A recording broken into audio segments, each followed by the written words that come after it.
The hour of 4 o'clock having arisen, I call the executive committee to order. We have 7 members present, so a quorum is here.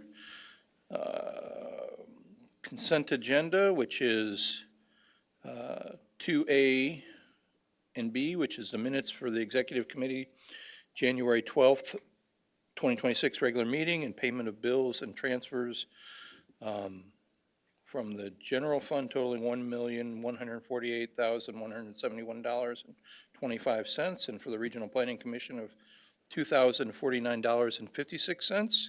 Can I have a motion? Motion by Member Klein, second by Member Byrne.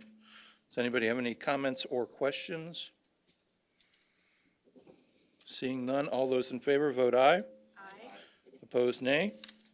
Ayes have it, and the minutes are approved, and the bills are approved as well. Next up, appearances by members of the public and county employees. Do we have anybody signed up? Chair Rogal, we've had no requests this evening. All righty. Next up, we have board appointments and reappointments. Do I read these all off?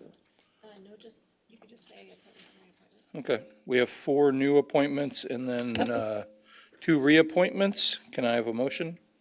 Motion by Member Reeves, second by Member Fagan. Does anybody have any comments or questions? Nope. All those in favor vote aye. Aye. Opposed, nay. Ayes have it, and the appointments are approved. Next up, we go to departmental matters, 5A1, which is Liquor Control Commission. We have 5A1A1, which is request approval of an ordinance, the McLean County Board amending the McLean County Code, Chapter 160, alcoholic beverages. Can I have a motion? Motion by Member Klein, second by Member Byrne. Anybody have any comments or questions? Member Reeves. On page 7, sale, under the sale, transfer, exchange, or barter, how do you handle a situation where someone says, if you'll move my couch, I'll give you a case of beer?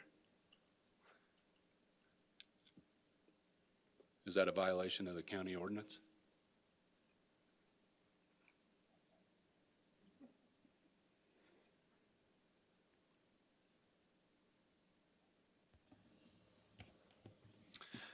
I guess in that specific hypothetical, that would probably be considered a barter. Although I don't know that that's what the code is intended for. We do have Taylor here who worked on this heavily. I'm not sure if she would have any insight. I don't recall if there's another part that has to do with commercial transactions.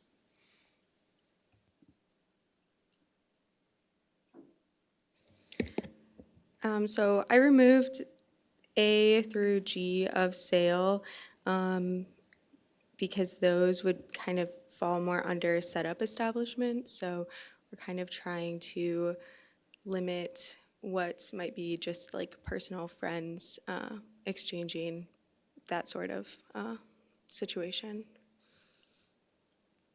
But where specifically does it say that?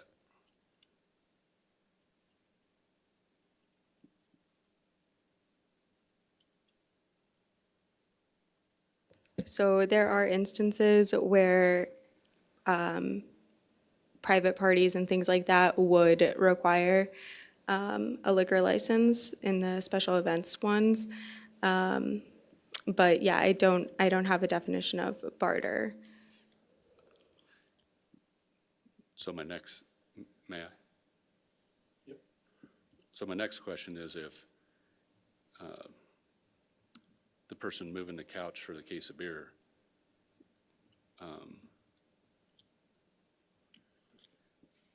hits someone, where does the liability fall? Was that a sale because it's a barter and the person that provided it to him is liable? I can go on all day long. I just was curious how we thought this out. So barter is what's in there right now. But when people have liquor licenses, they're required to get insurance for that. So it wouldn't be us. Taylor, do we have anything pertaining to these licenses being for the purpose of commercial transactions and not a function between friends like Member Reeves described? I'm just scrolling through right now. And No, we don't have that because there could be situations where it's friends, like a wedding, that might require a liquor license.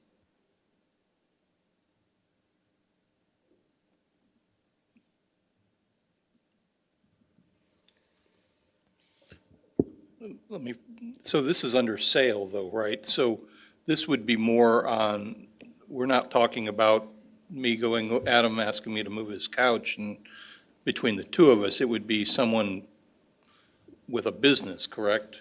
So it would be like if I played in a band and I was offering to play on a Friday night, but in return I just wanted free drinks, that would be more the barter, correct? Is that what Yeah. we're looking at in this section? That's correct. The way that these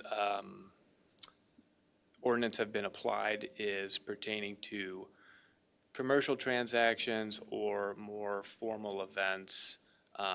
Like in your example, if you were a band and the business owner was making a deal with you, that would fall under a sale in this context.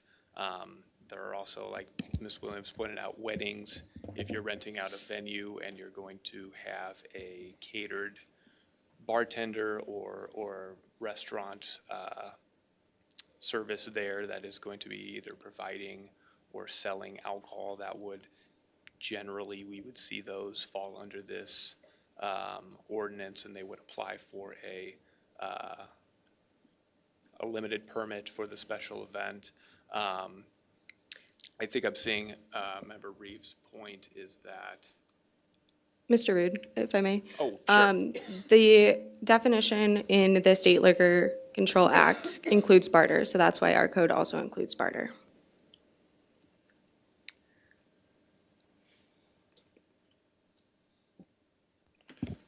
Member Byrne, I think you had your hand up first. Thank you. Just to go off of, and correct me if I'm hearing you right, because I think it's a valid point and worth checking on. So if Member Reeves has a couch to move, calls me up, and then provides me with a case of beer to do that, Member Reeves does not need a liquor license to engage in that transaction, and thus this would not apply to him. Am I hearing that correctly? I don't think I'm in a position to advise on if someone needs a liquor license in these hypothetical situations. I think the license classifications is what I would look at for if you need a liquor license, where they would fall. Member Reeves, and then if Member Fagan still has a question, we'll go to him. Thus, back to my original question, is to complete that transaction, do you have to have a liquor license? I know it's not in the spirit of the law, but legally, how do you define the difference? It's open to interpretation. Just to respond, Member Reeves, I think I'm seeing your point. If you would like to see some sort of a clarification put in there,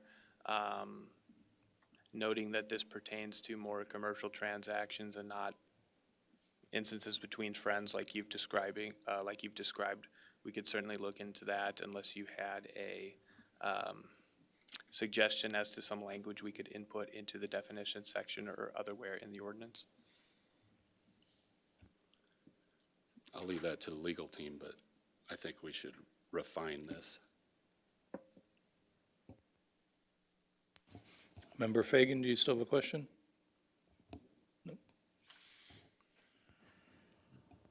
So I can go ahead and read off the state definition. Sale means any transfer, exchange, or barter in any manner or by any mean whatsoever, including the transfer of alcoholic liquor by and through the transfer of negotiation of warehouse receipts or certificates, and includes and means all sales made by any person, whether principal, proprietor, agent, servant, or employee. The term sale includes any transfer of alcoholic liquor from a foreign importer's license to an importing distributor's license, even if both licenses are held by the same person.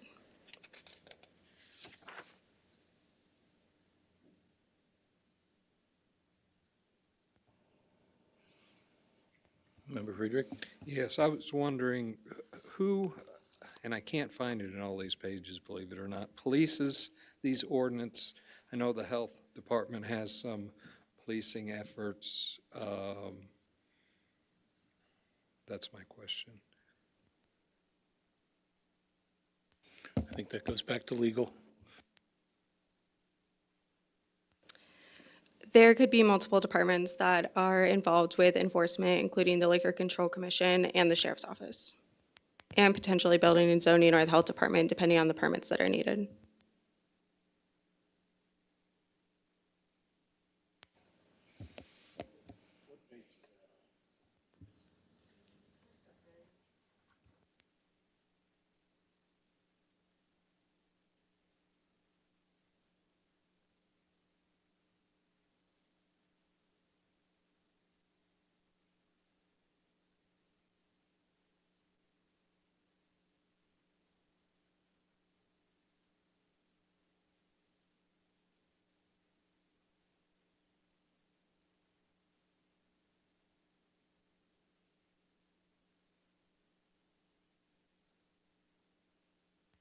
Violations, enforcements, and penalties starts on page 16.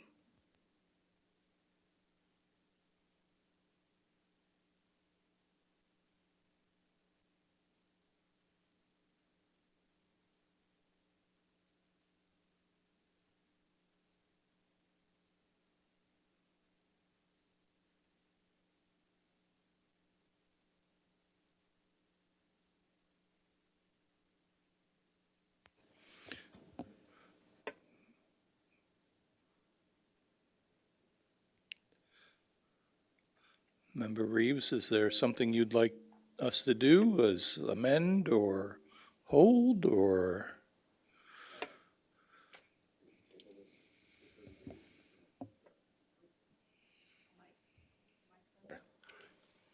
Could we table this for 30 days and come up with, let legal sift through that? Oh, we're not in any urgency, are we?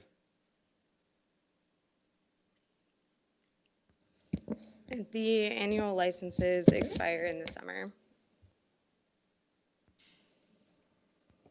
Member Klein? As I think then the only liquor commission or on the executive committee, that's me. Would it be okay if we considered passing it as is and then go back in and for refinement because we're creating a new class? I mean, so I would suggest possibly moving forward with it with the understanding that we're going to do some more research about refining this concern, if there is a legal remedy, because maybe if it's in state law, we may not have a legal remedy to refine. I don't know the answer to that. I didn't go to law school. I think there are some pretty significant changes that internally we would be reviewing if the processes were working as updated. So this certainly is not the only chance that the Liquor Act can be amended.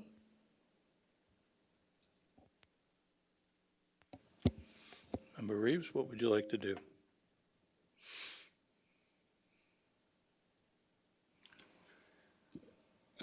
We can do what Member Klein says, just as long as we make sure we do it.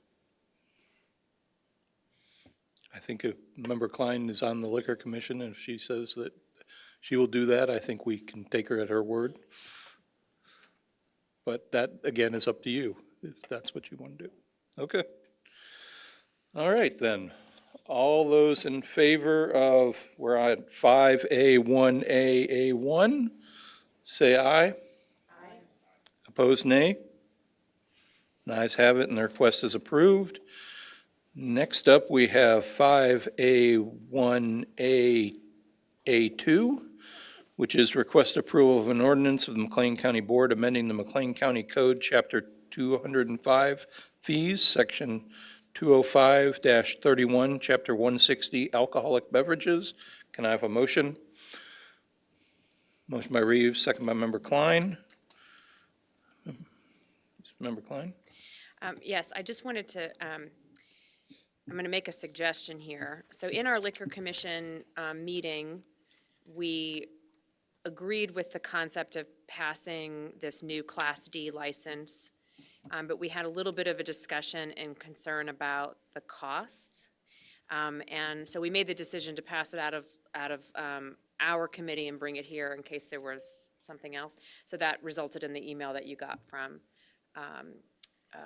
Taylor, giving you lots of information about other jurisdictions. So I'm going to make a motion to amend what we have in front of us. This is just me, just so you know, this is not coming from the commission, this is just coming from me. But having reviewed everything, I'm going to suggest that we change the Class D license fee to $900 rather than $1,200.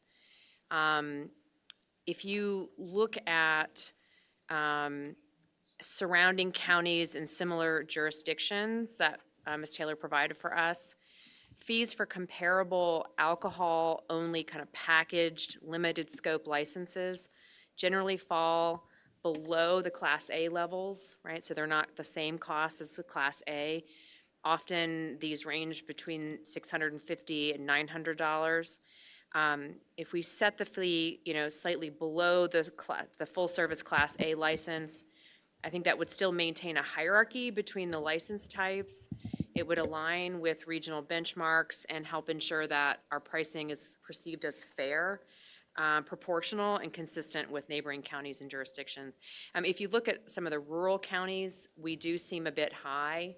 And I'm not asking for us to look, kind of reconsider all of our fees, really just this new one. But if you compare it to like Champaign, we're quite low, right? So I think we're kind of on the mid to high range.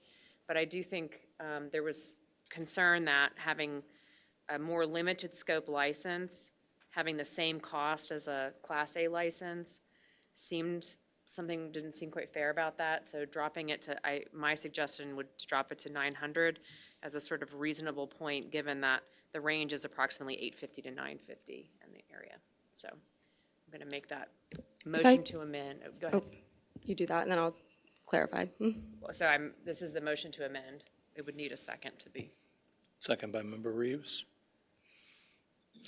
Thank you. I appreciate you reviewing that. I just wanted to clarify that in the email, when it says package, that means like package takeaway, and not necessarily like only commercially packaged alcohol, which is what Class D is, to consume on the premise. But I just wanted to clarify that. All right, does any Member Lehman? Thank you. I was just curious, in considering the suggestion to 900, that definitely seems a little bit more reasonable for the entry level where this is. I was just curious where the $1,200 came from as the initial suggested benchmark for this particular one, and if we were to lower it to 900, what would be the potential downside to something like that? It's proposed at 1,200 because it's the same alcohol classifications as a Class A. There are currently several licensees who are operating at a Class A with stipulation, so paying the same price, but don't want a health permit, so that they are choosing to have a self-imposed stipulation of only commercially packaged containers. So it's the same, it's a subset of a Class A license, I would say. And I didn't necessarily see any other counties that did it exactly the same way, but I have no opinion on what the price is. Does anybody else have any questions?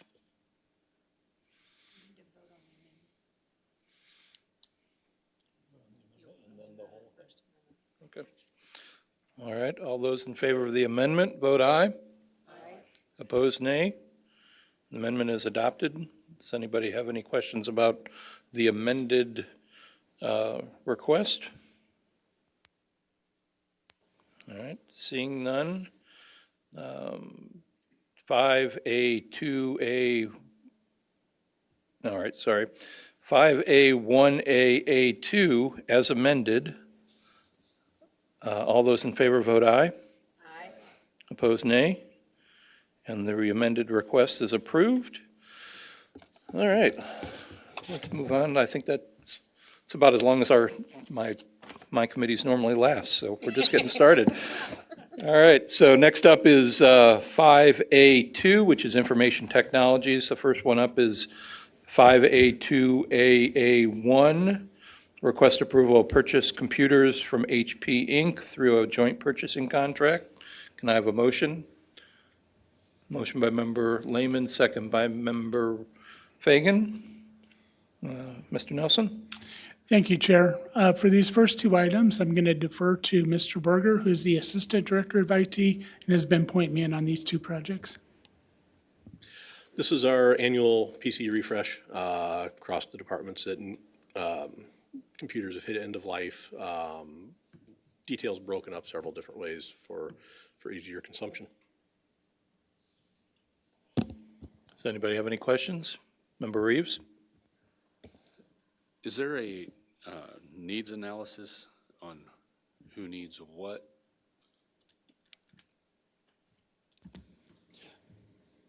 Yes, most of these are, I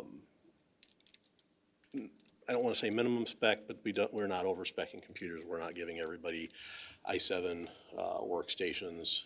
I don't know if I'm hitting the target here. Yeah, I think you may also be asking in terms of who we're buying for and when we're buying for. We have a 4-year replacement cycle that we cycle through because there's over 1,000 machines in the county, and so we try to break it up on a quarterly basis so that every 4 years we're cycling in new machines so we don't hit too much obsolescence all at one time. But more the point is, does everybody need a Cadillac, or can you get by with the Chevy? Yeah,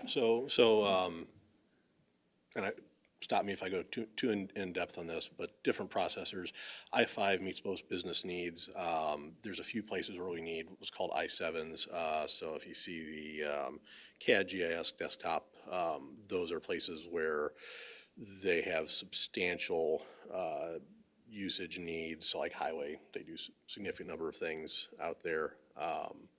So yes, we do address that to make sure that we're not spending way more than we need to. Anyone else? All right, all those in favor vote aye. Aye. Opposed, nay. And the request is approved to purchase computers from HP Inc. through a joint purchasing contract. Next up, we have 5A2AA2, which is request approval of a sales quote from GovConnection Inc. Can I have a motion? Motion by member Klein, second by member Fagan. Mr. Nelson? This is our annual renewal for antivirus solution.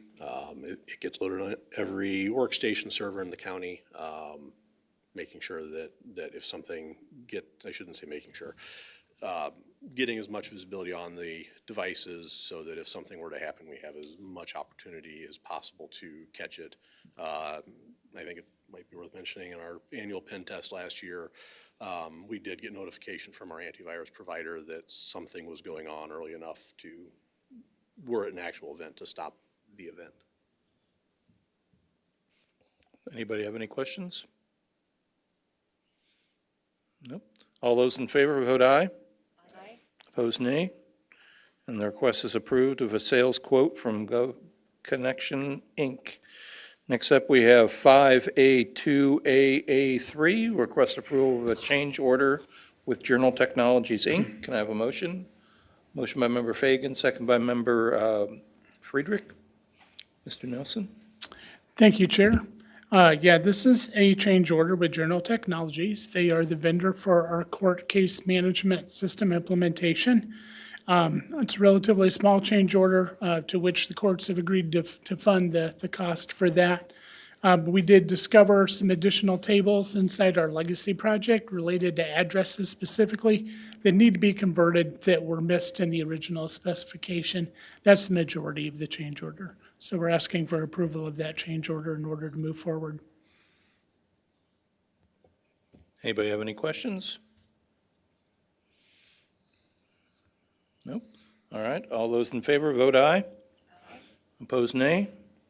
And the request is approved of the change order with Journal Technologies, Inc. Those are the end of your items for action. Would you like to give us a little information about the items for information? I would, Chair, thank you. I want to take this opportunity for just a moment to introduce two gentlemen to the committee that you don't normally see. One in the back of the room is Joseph Weeder. He is our new Director of Application Services. He's been with the county as a programmer, and he is promoted up and will be overseeing all the software side of our department moving forward. He's got a lot to chew on, but he is one of two key resources that have been part of IT in terms of getting the ERP ready to go. And the other one here is Sanford Hess, Sanford Hess Consulting. We're contracted with him. And honestly, we wouldn't be ready to pull the trigger if it weren't for the efforts that Mr. Hess has contributed. Mr. Hess has been the original author of the status reports, which I've shared with you each month. We are prepared to cut live next week. And so I thought it would be appropriate to bring him in to be able to address any questions or concerns that you have about the report that was provided this month, or any questions about the ERP project in general. He probably has more detailed information relative to that than almost anyone else in the room, though there are some other knowledgeable people in here. So with that, I would return it to you, Chair. Does anybody have any questions? This is your big chance. They're right here in front of us. No? No? All right. Go right ahead. I'll ask a question and then I'll answer it. The question is, what's the biggest risk for the county next week?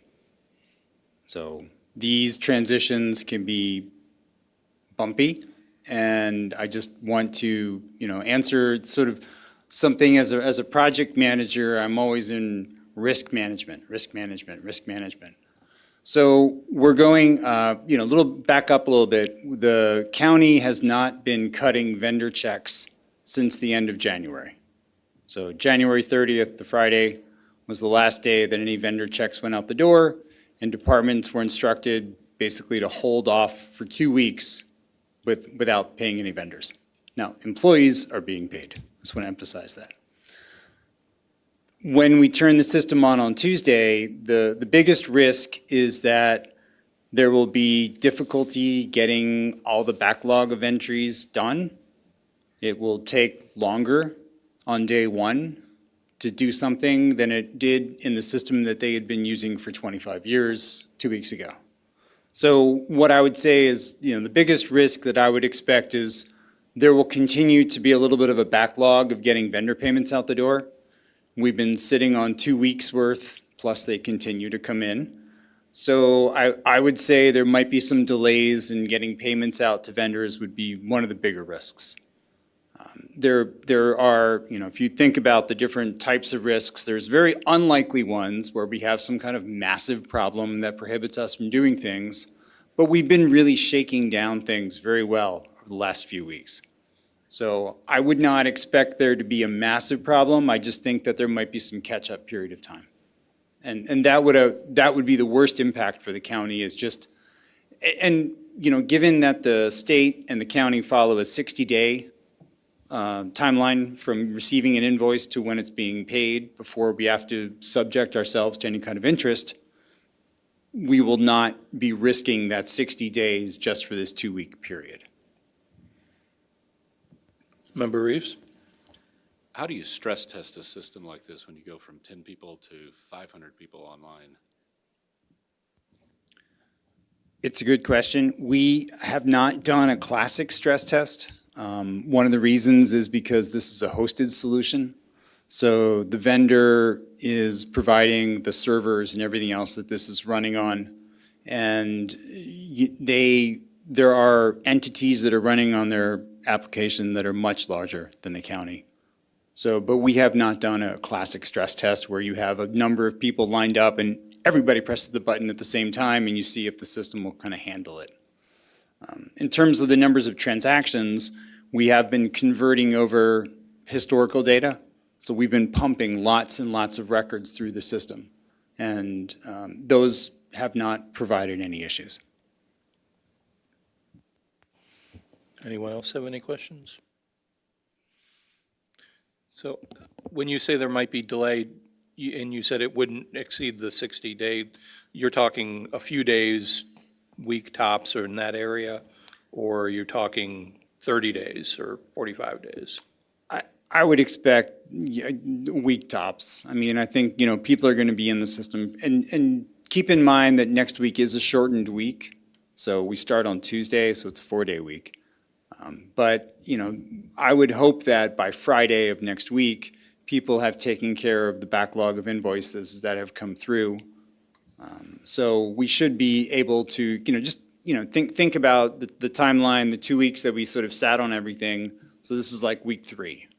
So I still believe that there will be no problem getting those out the door for payment on time by the 60-day rule. All right, anybody else?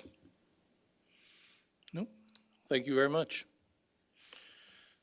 Next up, we have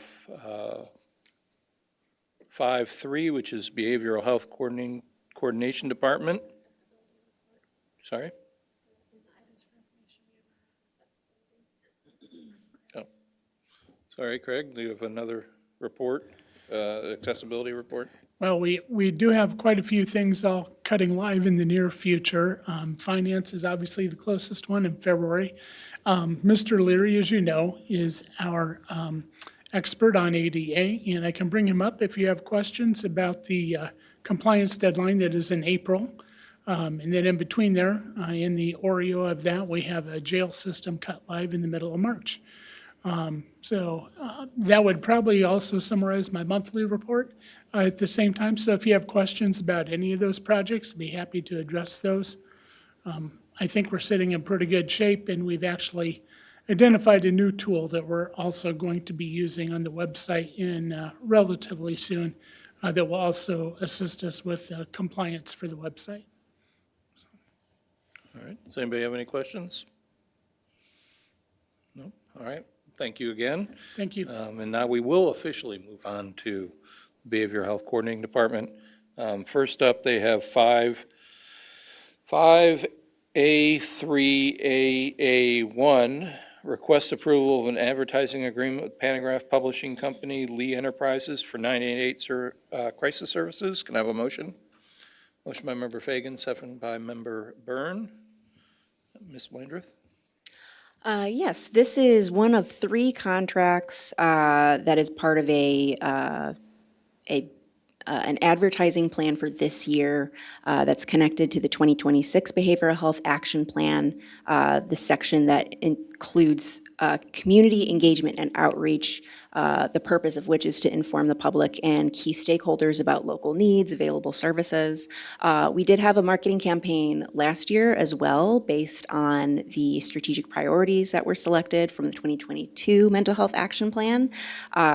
This year, we decided, based on what the 2026 action plan looked like, to set aside a smaller amount of money than we did last year and to focus specifically on 988 crisis services. The previous one had a little bit more of an expansive scope, and we wanted our community to kind of help contribute specifics about those kinds of things for our local services that are available.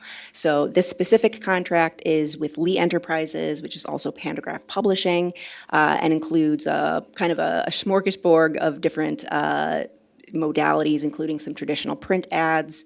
The ones that we had a good response for last year that we wanted to make sure that we included some video advertising that is attached to streaming platforms like YouTube, as well as audio advertising that would be connected to audio streaming, such as Spotify, those kinds of things. So we're definitely looking forward to making sure that our local communities have information about 988 as a service through this way. Great. Anybody have any questions? Member Lehman? Thank you very much. I was just curious with the putting a lot of focus on the 988 crisis services. Is there anything in particular that the county is doing to make up for the shift that happened with 988 to no longer directly call out the support for the LGBTQIA+ community? With this advertising, is there anything else that's bolstering that to say this number and these services will still support? You don't have the necessary like button to push, but Right. is there anything in these campaigns to make sure that the LGBTQIA+ community is fully represented and knows that they are able to?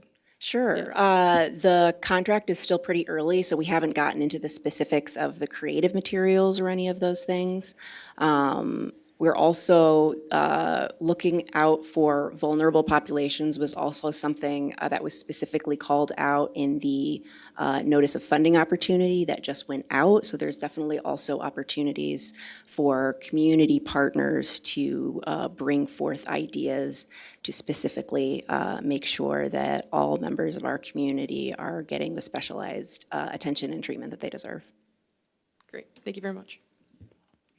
Member Reeves? No? All right. Anybody else? All right, all those in favor, vote aye. Aye. Opposed, nay. And the request is approved for the advertising agreement with the Pantograph. Next up, we have 5A3AA2, request approval and advertising agreement with Marcus Media Group for 988 services, crisis services. Can I have a motion? Motion by Member Byrne, second by Member Fagan. Mr. Landreth, Ms. Lamb. This is for a 30-second spot through Marcus Media to have a short video or series right before the trailers of the movies shown at Marcus Theaters through the rest of 2026. This was also something that we did last year. This is something that's harder to figure out the exact bang for your buck because there's no way to tell who clicked on what after something like that. But we wanted to be creative and thoughtful about the different ways that we are getting this message out, and we thought that this was something that made a lot of sense to make sure that we're getting a wide variety of folks seeing that number and knowing it as an option. Anybody have any questions? Nope. All those in favor, vote aye. Aye. Opposed, nay. And the request is approved for the advertising agreement with Marcus Media. Next up, we have 5A3AA3, which is request approval of a contract with Hauk Transit Advertising for 988 crisis services. Can I have a motion? Motion by Member Fagan, second by Member Lehman. Ms. Landreth? This contract will be a continuation of a tail wrap that we got done last year, so we're going to extend that. And we're also going to add signage inside of the Connect Transit buses in both Spanish and English, again, promoting, making sure that all of the folks who are in our community have some more awareness of what that resource is. Member Fagan? Yes, thank you. Along with the previous two items and this item, just roughly in my head, I came up with like $47,000. Will that be the totality of your 988 advertising then? The budgeted goal was $50,000, so we have roughly about $33,000 to go with that. We expect some of that to be probably included. Well, actually, the creative costs were included in the contract, weren't they? I don't know if I need the microphone, but there's about a $250 cost that we expect from a company called Nitro that helps to edit the 30-second clip before the Marcus Theater. So roughly $3,000 is what we anticipate is left over. We're working with one of the local organizations, PATH, Answers Locally for 988. So we're working with their director on some other avenues to finish out spending the rest of that. If nothing comes from that, then we're also looking into TenTac, which does all of the digital billboards in town, to spend down the rest of that. Anyone else? As someone who's been talking about suicide awareness and prevention for the last 4 years with the laborers, I appreciate all the additional help I can get. We hand out hard hat stickers and poker chips and wallet cards and everything else, so thank you. Absolutely. All those in favor, vote aye. Opposed, nay. The ayes have it, and the request is approved. Next up, we have 5A3AA4, request approval of a contract with ISU Event Management for Behavioral Health Forum. Can I have a motion? Motion by Member Burns, second by Member Fagan. Ms. Landrith? I will pass this item to Ms. Harrell, my Assistant Director, who has a little bit more information about this contract. Hello. So I've begun the first round of logistical planning for our 9th annual Behavioral Health Forum. The forum right now is anticipated for Thursday, October 29th, 2026, the last Thursday of October. After venue shopping, we landed back on ISU to host our forum again. They continue to meet all of the needs that we have to produce this event, and so we're asking for an approval of an agreement with ISU to house us for the forum. Question, Member Klein? It's not a question, just to say that I have to recuse because of my employment. Does anybody have any questions? Nope. All right, all those in favor, vote aye. Opposed? All right, the request is approved with one abstention. Next up, we have 5A3AA5, request approval of a contract for events at Normandy Village for Community Mental Health Field Day venue. Can I have a motion? Motion by Member Klein, second by Member Lehman. I'll give you, read your whole name. All right, Ms. Landro? I'll pass that on to Samantha. Well, thank you for the pass. So while our forum is a successful event and we encourage anyone to come to it, the attendees are more often than not other professionals within the community. The forum is primarily networking and training. So we're they're connected to social services in some way. They work for an organization. They have a friend or family that works for an organization. But we want to try out a new idea of hosting a community mental health field day. This is going to be held this year, as long as everything goes through, on the last weekend of May, which is Mental Health Awareness Month, so May 30th, Saturday, 2026. The purpose of this event is to make sure that our everyday community member, our neighbors, our families have access and opportunity for engagement with local mental health resources. We anticipate the event will have about 30 to 40 organizations present. There's already been a little bit of buzz from kind of the inner circles of people we've worked with before. It'll also include family-friendly activities and just general fellowship for awareness. So our first step in the planning process for this field day is nailing down a venue. So we're asking for an approval of a contract with Normandy Village, also known as the Soldiers and Sailors Home, as our host for our venue. Anybody have any questions? Nope. All those in favor, vote aye. Aye. Opposed, nay. The ayes have it, and the request is approved. We don't have anything for information. Ms. Landrith, do you have anything you'd like to mention? No, I don't have anything to mention at this time. Does anybody have any questions? Nope. All right. Next up, we have Finance Committee. Member Lehman, I'll turn it over to you. Thank you very much, Vice Chair Rogal. The Finance Committee has no items to be presented for action this evening.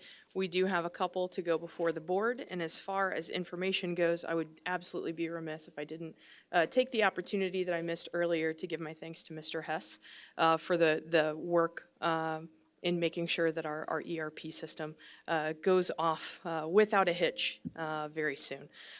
Certainly know we've been receiving the reports rather regularly in through the Finance Committee, and know that you have steered us through some bumpy waters.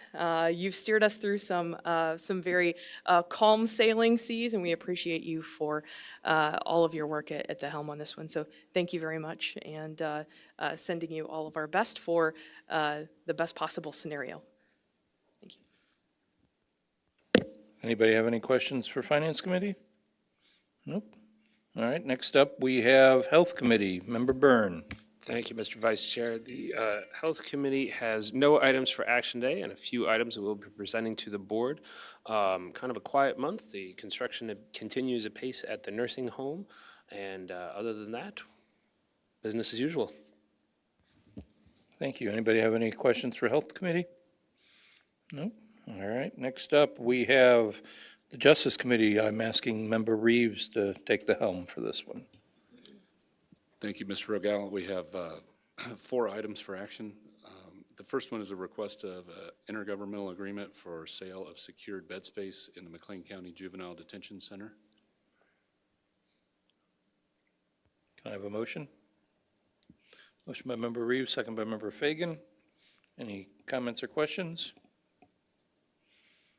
No. All those in favor vote aye. Aye. Opposed, nay. And the request is approved for the intergovernmental agreement for sale of secured bed space, McLean County Detention Center. Member Reeves? Next up is a request approval of a contract for services between DeWitt County Community Mental Health Board and the Children's Advocacy Center. Have a motion? Motion by Member Klein, second by Member Lehman. Anybody have any comments or questions? Nope. All those in favor vote aye. Aye. Opposed, nay. And the request is approved. Back to you, Member Reeves. Third, we have a request for approval of a resolution of the McLean County Board authorizing participation as a member of the Illinois Emergency Management Mutual Aid System response pursuant to an intergovernmental agreement by and between McLean County and the Illinois Emergency Services Management Association. Can I have a motion? Motion by Member Reeves, second by Member Fagan. Anybody have any comments or questions? All those in favor vote aye. Aye. Opposed, nay. And the request is approved. Next, back to Member Reeves. Finally, a request approval of an emergency appropriation ordinance amending the McLean County fiscal year 2026 combined annual appropriation and budget ordinance. Can I have a motion? Motion by Member Burns, second by Member Reeves. Any comments or questions? All those in favor vote aye. Aye. Opposed, nay. And the request is approved for the emergency appropriation ordinance amending the McLean County fiscal year 2026 combined annual appropriation and budget ordinance. Member Reeves, do you have anything else? One action item, or item to be presented to the board is the approval for the Swank motion pictures for the Juvenile Detention Center. Thank you. Next up, we have Land Use and Transportation Committee, Member Klein.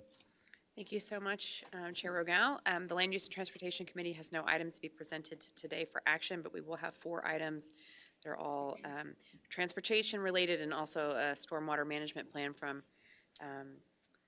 the Ecology Action Center agreement on Thursday. And otherwise, nothing else. Anybody have any question for Member Klein? Nope. All right, next up, we're back to property with Member Lehman. Thank you very much, Vice Chair Rogal. The Property Committee doesn't have any items to be presented for action. However, to be presented before the board, we will have something because we did not meet this month. Therefore, we will have a stand-up to approve our bills. Is that still accurate, Administrator Taylor? That is correct. Fabulous. So we will have that one to be presented on Thursday, but no other information at this time. All right, thank you. Last up, we have the County Administrator, Administrator Taylor. Do you want me to read these off? I can do it. Okay. Thank you, Chair Rogal. The first item I have to present for action is a request for approval of an ordinance by the McLean County Board amending the McLean County Code, Chapter 108. And I do have Rachel Neisler, our HR manager, with me tonight, should you have in-depth questions. Can I have a motion? Motion by Member Klein, second by Member Fagan. Anybody have any comments or questions? No? All right. All those in favor, vote aye. Aye. Opposed, nay. And the request is approved for the ordinance, the McLean County Board amending the McLean County Code, Chapter 108. Thank you, sir. Moving on to G1B, recommend that the county board open the minutes so designated and distributed to the board members and determine that a need for confidentiality exists for those minutes designated on the attached list. Can I have a motion? Motion by Member Reeves, second by Member Fagan. Before we can't have any discussion on this, we'd have to go to closed session. So does anybody want to go to closed session to discuss these? I'm not seeing anybody wanting to do that. So all those in favor, vote aye. Aye. Opposed, nay. The ayes have it, and the recommendation is approved.